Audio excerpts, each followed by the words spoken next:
espero que estén muy bien. Y vamos a comenzar entonces la clase de diferenciado. Buenos días. Buenos días, Geraldine.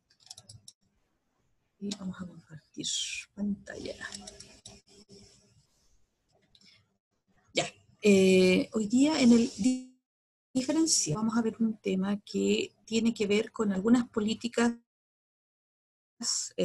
públicas o políticas que el Estado plantea o medidas que el Estado toma que tienen que ver con el crecimiento y el desarrollo, ¿ya? Con los conceptos que nosotros vimos en las clases anteriores y por organismos que son organismos públicos, en algunos casos son autónomos como el Banco Central, u otros que son algunos ministerios, toman medidas que van encaminados hacia el crecimiento y desarrollo, ¿ya? Es decir, que tiene mucho que ver con fomentar el crecimiento económico, pero también preocuparse del bienestar de los grupos más, digamos, desvalidos y de cómo obtenerlos. Aquí vamos a ver algunas políticas y las vamos a ir explicando.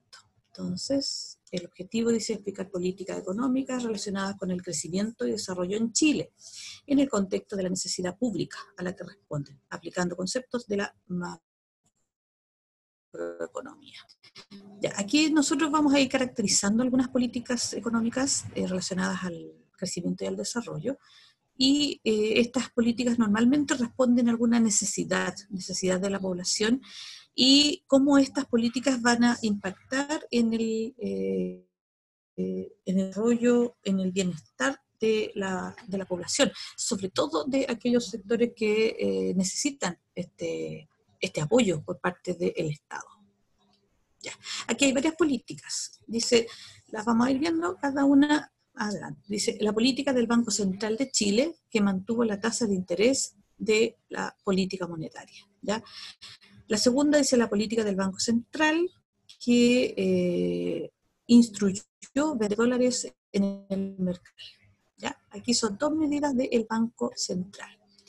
Vamos a avanzar aquí. La primera es la tasa de interés. Nosotros sabemos que el Banco Central, de hecho lo vimos cuando el tema de la inflación, el Banco Central es una entidad autónoma, ¿ya? Que es autónoma del gobierno de turno, digamos, ¿ya? Es una entidad pública, pero autónoma, independiente del gobierno, si el gobierno de izquierda, derecha, de centro, de lo que la tendencia política que sea. Entonces, este Banco Central, una de sus funciones es controlar la política monetaria y a través de eso manejar también, fijar la tasa de interés, o sea, la tasa que van a cobrar, en este caso, los préstamos, ¿ya? Los créditos. Entonces, por eso se habla que la tasa de política monetaria, dice, es el principal instrumento operacional de la política monetaria, es decir, para manejar, en este caso, el dinero, el flujo de dinero. Esta es la tasa de interés, cuyo nivel el Consejo discute en sus reuniones de política monetaria. El Banco Central, acuérdense que tiene un directorio, ¿ya? Un presidente que se llama Mario Marcel, y un directorio que discute en este caso, las políticas monetarias relacionadas con la tasa de interés que se van a establecer en el ámbito bancario, ¿ya? Y sobre el cual se decide un nivel y comunica una trayectoria que logra el cumplimiento de la meta de inflación a 2 años plazo, ¿ya? Es decir, se fija esta tasa de interés y también se hace una proyección, ¿ya? Y analizando todo el contexto económico. En este caso nosotros tendríamos que analizar todo el contexto de pandemia, todo lo demás. Entonces, se fija esta tasa de interés y esta va a afectar a lo que es a los bancos, ¿ya? Cuando uno solicita un crédito, acuérdense que el dinero que uno solicita, uno no lo devuelve, digamos, exacta la cantidad, sino que hay otros costos también, y uno de esos es la tasa de interés, ¿ya? Entonces, en el caso del Banco Central, fijan una tasa de interés y también hacen una proyección. A veces esa proyección sufre algunas variaciones en que puede subir o bajar esta tasa de interés, un 2,5, un 1,5, ya que es más o menos la tasa de interés que se está en este momento. Ahora, ¿cómo afecta a la persona? Obviamente porque el acceso al crédito, ¿ya? ¿Se fijan? Entonces la tasa de interés afecta bastante porque la idea es que el interés no sea tan alto, ¿ya?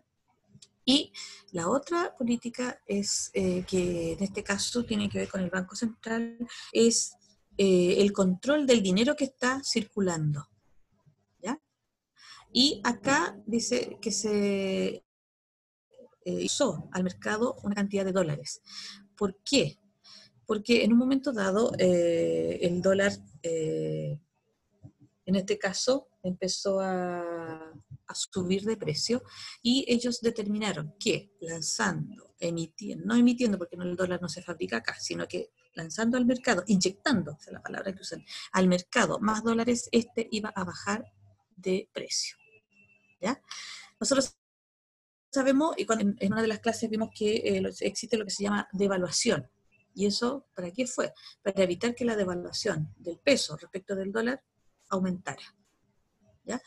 Y eso es lo que se llama el tipo de cambio, ¿ya? Entonces dice, aquí esto está escrito en términos bien técnicos, dice, el Banco Central aplica un régimen de flotación cambiaria, en que el tipo de cambio es determinado por el mercado, ¿ya?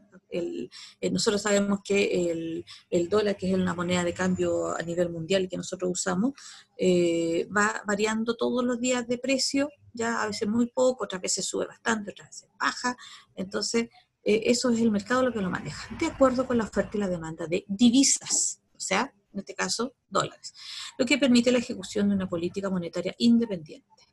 Las principales ventajas de un tipo de cambio flotante son facilitar el ajuste de la economía ante shocks reales, ¿sí? Prevenir el desalineamiento pronunciados en el tipo de cambio, alzas o caídas de medida, a eso se refiere, evitar un ajuste más costoso en términos de variabilidad del producto. Y, en principio, atenuar los movimientos de capitales especulativos, ¿ya? Entonces, en términos simples, ¿por qué inyectar más dólares a la economía? Para hacer que este precio del dólar baje, o el cambio en cuanto a pesos baje, para evitar la devaluación de la moneda chilena. Digamos, acuérdense que en un momento dado el dólar estaba a 600 y algo, 600 pesos, un poquito más, y en un corto tiempo sube a más de 800 pesos. Entonces ahí se devalúa la moneda. Y ahí en ese momento el Banco Central aplica esta política de inyectar dólares al mercado, ¿ya?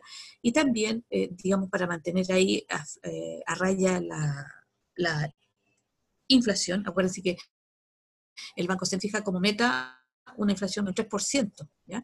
Y también para, dice, atenuar los movimientos de capitales especulativos, es decir, que se empiece a especular con los capitales y que en vista de esta situación algunos retiren sus capitales o se vayan del país, los capitales, etcétera, ¿ya? Empezar a especular.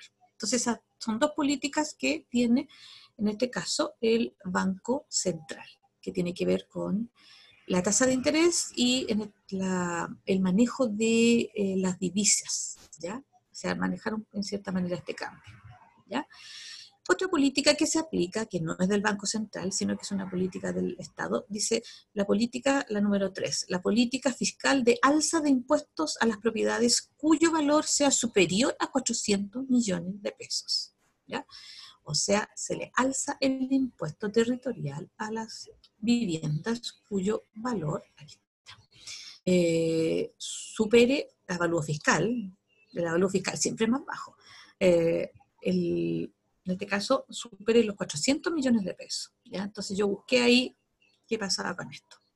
Dice, nuevo impuesto a viviendas con avalúo fiscal sobre 400 millones. ¿Dónde están estas propiedades en Chile?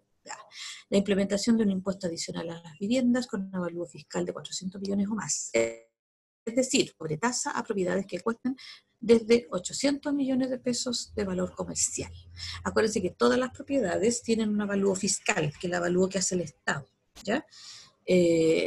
Pero ese es lo que el Estado, por ejemplo, si esa vivienda es expropiada, eso paga el Estado, no el valor comercial. El valor comercial siempre es más alto, ¿ya? Y aquí tenemos el ejemplo. El Estado las avalúa en 400 millones de pesos o más, pero el valor comercial, es decir, si la propiedad va a ser vendida, no es propiedad, vendida, seguramente van a cobrar de 800 millones hacia arriba. ¿ya? Dice, pero ¿cuántas casas hay de ese valor en Chile? De acuerdo a un estudio de la plataforma inmobiliaria TokTok, que existe, ¿eh? En el país hay 10.440 viviendas evaluadas sobre los 400 millones, las cuales representan el 0,19% del total de las 5.221.259 viviendas en Chile. O sea, de esos 5 millones, 10.000 cuestan sobre ese valor. Yo busqué ahí dónde estaban estas. ¿Ya? Dice, de esas 10.440 propiedades, un 36% se encuentra en la comuna de Lo Barnechea. Ahí está la cantidad, 3.736. Un 20,5% en la de Las Condes, ¿ya? Que es la idea que uno siempre tiene, dónde están estas propiedades, 2.139. Y un 17% en de Vitacura, 1.804. O sea, entre las tres comunas concentran casi el 74% de las viviendas que tienen un valor fiscal igual o superior a 400 millones. ¿Ya? Después le siguen otras comunas como Zapallar, La Reina, Viña del Mar, Providencia, Colina. Yo averigué y dije, ¿y cuánto tanto tendrá alguna? Y tiene. ¿Ya? Hay propiedades evaluadas en más de 400 millones y hay un total de 25. ¿Ya? 25 propiedades que están registradas con un avalúo de más de 400 millones de pesos. Ahora, este impuesto, acuérdense que cuando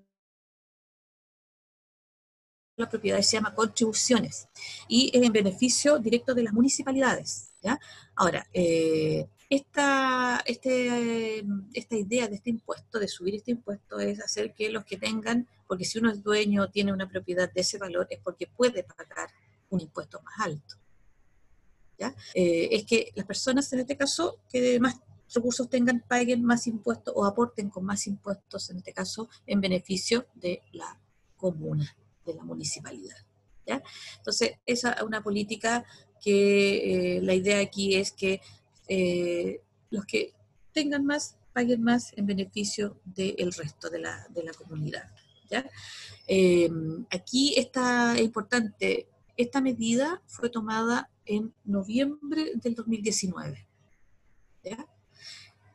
Aquí las contribuciones que pagan las propiedades, porque hay propiedades que obviamente tienen un valor inferior a eso y también están que pagan contribuciones, pero la mayoría de las propiedades que tienen un valor mucho más bajo que eso están exentas, es decir, no pagan este impuesto territorial. ¿Ya? Entonces, esta es otra política fiscal que tiene que ver con el que se aplique un impuesto más alto a las personas que son dueñas de estas propiedades. ¿Ya? Nadie en Chile puede decir que si uno es dueño de una propiedad con ese valor, pertenece a los grupos medios o a las clases más vulnerables. ¿Ya? Cuando una propiedad con ese valor no puede ser. ¿Ya? Entonces, esa es una de las políticas también que se tomaron en beneficio de el bienestar, digamos, también de la población. ¿Ya? Ahora, la idea es que esto sí se aplique, sí se tengan que pagar estas contribuciones, ¿ya? Y no se evada también esto con digamos, informando que el territorio o el terreno tiene un uso agrícola, por ejemplo, y que se paga mucho menos, que ahí hay viviendas.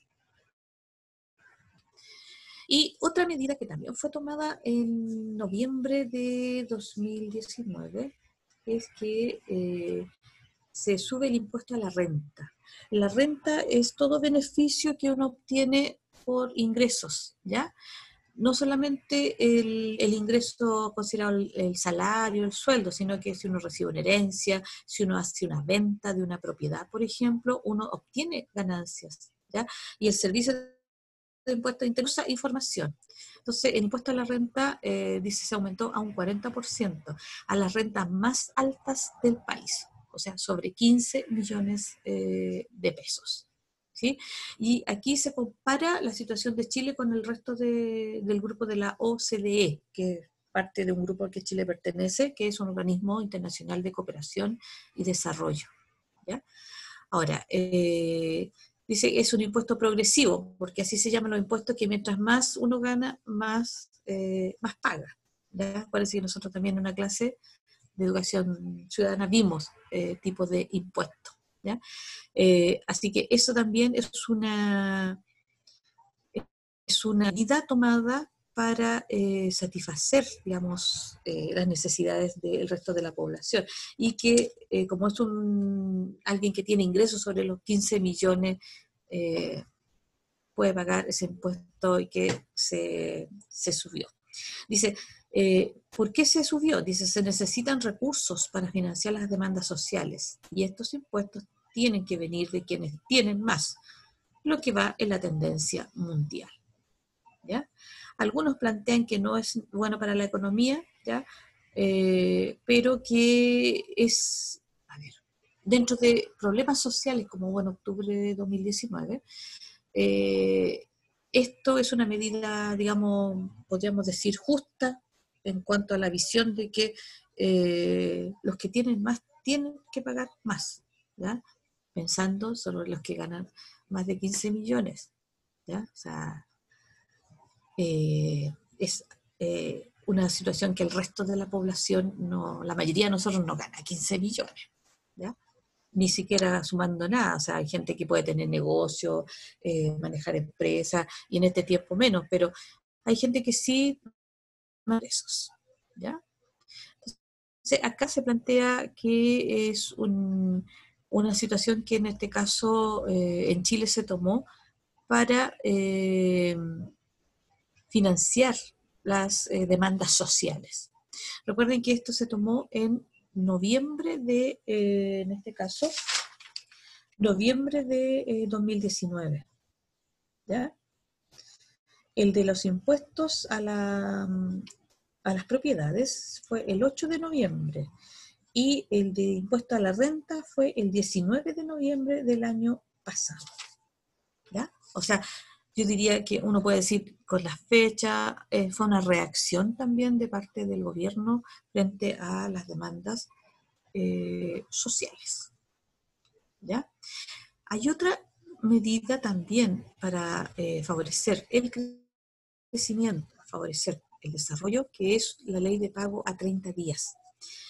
Las pequeñas y medianas empresas, las pymes, siempre, bueno, abastecen, le venden productos a empresas ya sea del Estado o empresas privadas, ¿ya? Los abastecen de estos productos, entonces estas grandes empresas, el retail, las grandes industrias, tienen que pagar obviamente por esos bienes, pero existía un pago, normalmente se decía ya, un pago a 90 días, ventas, son 3 meses, o sea, los productos se entregaban y se pagaban 60 días, 90 días después, ¿ya? Y la pequeña y mediana empresa, las pymes, obviamente tenían problemas en ese sentido, no podían seguir funcionando y manejando toda su actividad diaria si los pagos no estaban. Entonces, ¿qué se hizo? Se estableció una ley que estableció un pago a 30 días como máximo, ¿ya? Pero fue paulatino. Dice, por eso le puse la ley pago a 30 días. Dice, la ley establece, entre otras materias, que las facturas deben ser pagadas en un plazo máximo de 30 días corridos desde su recepción, ¿ya? O sea, se recibe el producto 30 días, ¿ya? Corridos, ¿sí? Esta es la regla general. Sus normas son aplicables a cualquier tipo de empresa, no discriminando ni por tipo de ni por tamaño, ni tampoco por sector de la economía, ¿ya? O sea, la empresa grande, el tipo de empresa o el sector de la economía. Acuérdense que los sectores de la economía están primario, secundario y terciario. Acuérdense, primario tiene que ver con la extracción de recursos naturales, por ejemplo, la minería, ¿ya? El secundario tiene que ver con la industria y el terciario con los servicios, ¿sí? Entonces, aquí la ley partió así. ¿Qué pasó en el sector público? Dice, el plazo máximo de pago de 30 días corridos comienza a regir desde que entró a regir, valga la redundancia, la ley, el 16 de mayo de 2019, con excepción de los servicios de salud, las CENAVAT y las municipalidades que empezarán a implementarlo en junio de 2021. Se les dio un plazo más ahí, ¿ya? La CENAVAT es el Centro Nacional de Abastecimiento que tienen en la parte de salud, la que abastece, por ejemplo, los medicamentos, ¿ya? a los consultorios, todo eso, en que obviamente ahí los precios de los medicamentos son mucho más bajos. ¿Qué pasa con el sector privado? El plazo máximo de 30 días entró en vigencia en el mes de abril de 2020, ¿ya? Y cuando la ley parte en mayo de 2019, se partió con un plazo máximo de 60 días, ¿ya? O sea, para ir acotando ahí los plazos y que van a ir poniéndose de acuerdo. Ahora, la ley plantea que si hay un acuerdo, por ejemplo, entre el proveedor, una pyme proveedora, y una empresa, una tienda a la que se le abastece de productos y quedan en un acuerdo de un pago a 60 días y llegan a un acuerdo, se puede hacer, pero la ley establece como forma, digamos, obligatoria para proteger fundamentalmente a las pequeñas y grandes y medianas empresas, a las, frente a toda esta situación de no pago. ¿Por qué? Porque piensen, si yo hago un producto, invertí, lo vendí y me van a pagar 2, 3 meses después, es bien difícil poder funcionar realizando todos los pagos que una empresa tiene que hacer, no solamente los sueldos, ya todo lo que hay que pagar en permisos, patentes, impuestos y todo lo demás. Entonces, esta ley existe fundamentalmente para el crecimiento, para mantener estas empresas que son las que dan más trabajo en Chile también, ¿ya? Y también para, en este caso, el bienestar, para el desarrollo, ¿ya? Porque si hay estas empresas dan más trabajo, obviamente las personas favorecidas porque no corren el riesgo también de que estas empresas puedan cerrar y que pierdan su trabajo, ¿ya? Entonces la ley de pago a 30 días, que también es una ley establecida acá por el gobierno. Aquí también hay otra más que tiene que ver fundamentalmente con el bienestar de las familias de los alumnos que ya egresaron de la educación superior, que es la condonación de multas e intereses del CAE. El CAE es crédito con aval del Estado, pero para no confundirlo con otro CAE, que es un tipo de el costo anual equivalente, que es el costo de los créditos, ¿ya? Ahora se le llama crédito con garantía estatal, ¿ya? Esto, dice, el gobierno anunció que se logró acuerdo para efectuar una condonación de las multas e intereses para los deudores del crédito con garantía estatal, CAE, una alternativa de financiamiento que toman miles de jóvenes para iniciar o continuar sus estudios en la educación superior. Ojo, no se condonó la deuda, lo que se condonó fue las multas y los intereses para aquellos que están morosos o que deben este crédito, ¿ya? Que es un crédito que se aplicó, se inició con un interés de un 6%, lo que es altísimo, ¿ya? No sé, ustedes tienen que haber conocido a lo mejor algunas situaciones o haber visto alguna vez en las noticias en que hay gente que está endeudada por mucho tiempo por este crédito, ¿ya? Deudas que superan, por ejemplo, deudas que son 20 años, lo que no puede ser por estudiar. Uno puede pagar una deuda a 20 años, por ejemplo, por una casa, ¿ya? Que es un bien ya que está ahí y que tiene mucho más, digamos, un costo mucho más alto que los estudios, ¿ya? Pero nadie en Chile debería por cuestión de justicia, endeudarse por tanto tiempo por pagar los estudios, ¿ya? Por lo tanto, aquí en Chile la educación superior es bastante cara. Así que ahí hay que optar a becas, a la gratuidad, ¿ya? Porque cuando se implementó todo este sistema de gratuidad de la educación, sino que algunas personas sí podían optar a estudiar gratuitamente, pero optando a becas, ¿ya? Becas que financiaban completamente sus estudios.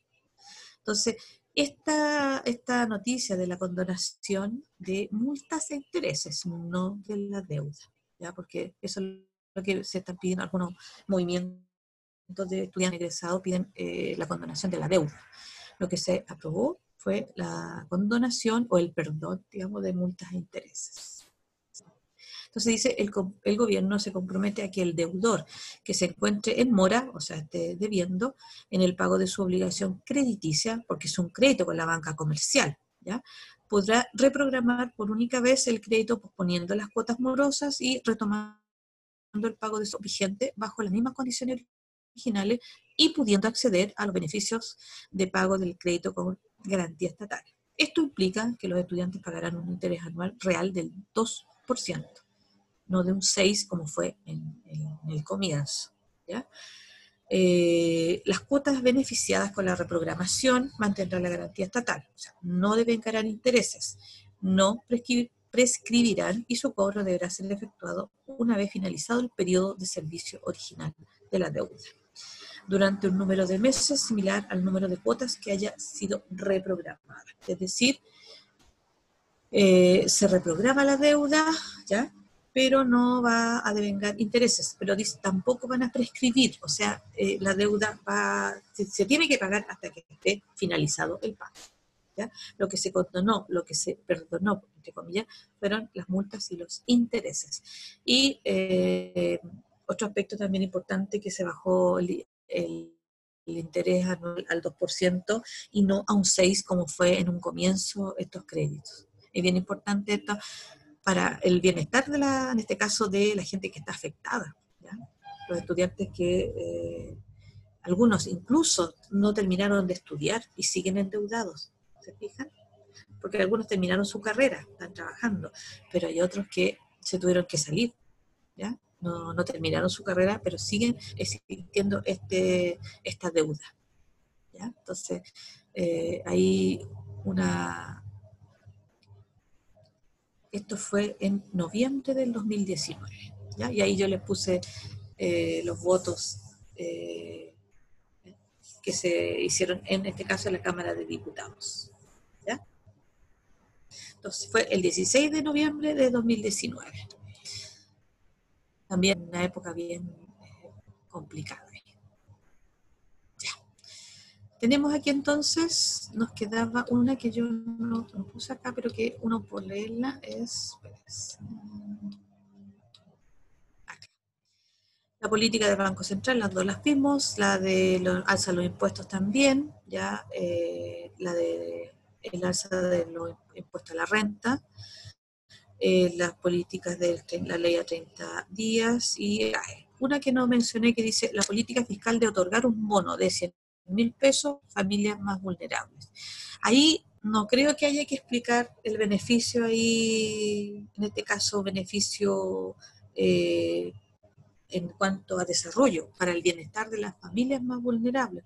Obviamente que un bono de esta cantidad es importante para las personas que tienen ingresos muy bajos o no tienen ingresos, y que normalmente no es una persona en la familia, sino que son varias personas las que integran la familia. Entonces, es una política fiscal que también va a beneficiar a las personas.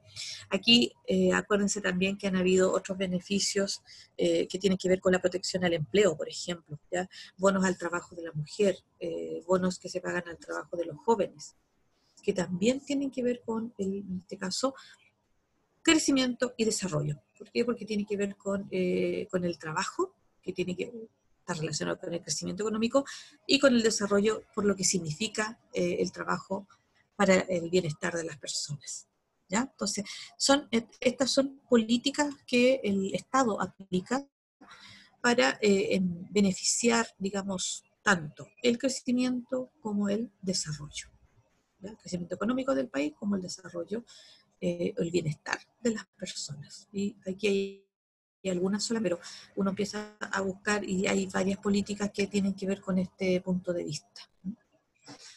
Ya, vamos a dejar de compartir entonces. Dudas, consultas,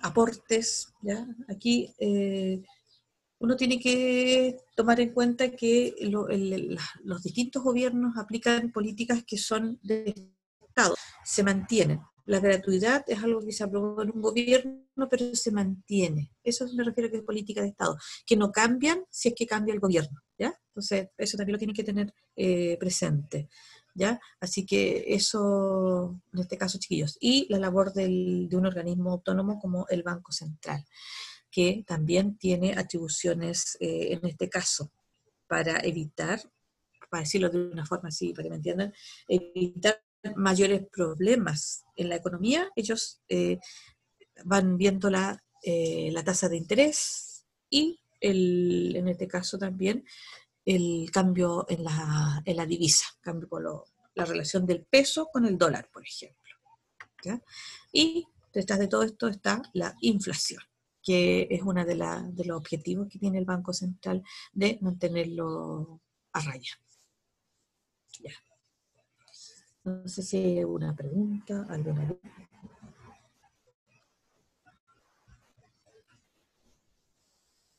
respecto a lo que hemos visto por ahora.